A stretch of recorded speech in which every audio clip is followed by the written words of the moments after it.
Un couvre-feu, oui, mais cela suffira-t-il ?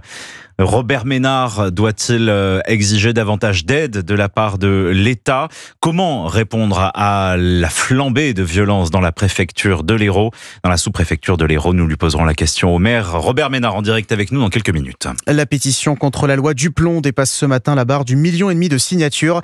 Et face à cette mobilisation des opposants au texte définitivement adopté au Parlement début juillet, le gouvernement se dit pleinement disponible pour un débat à l'Assemblée nationale, mais sans remettre en cause l'entrée en vigueur de la loi.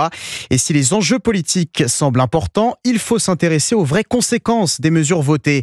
Baptiste Morin, on est en fait très loin du grand retour en arrière en matière environnementale dénoncé par les écologistes.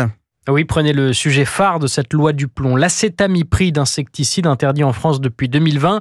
Le texte prévoit sa réintroduction car la France est le seul pays d'Europe à s'en priver, ce qui pénalise notamment les producteurs de betteraves et de noisettes. La réintroduction de l'acétamipride sera encadrée à tel point qu'au maximum, moins de 2% des surfaces agricoles seront concernées.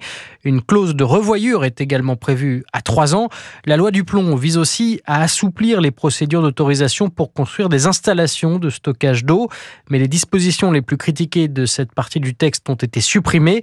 Quant aux mesures pour faciliter l'agrandissement des élevages de poulets et de cochons, les seuils choisis sont conformes à la directive européenne. Au bout du compte, seulement 3% des élevages seront concernés et les mesures n'entreront en vigueur pour cette partie du texte que fin 2026. Baptiste Morin, chef du service économie d'Europe.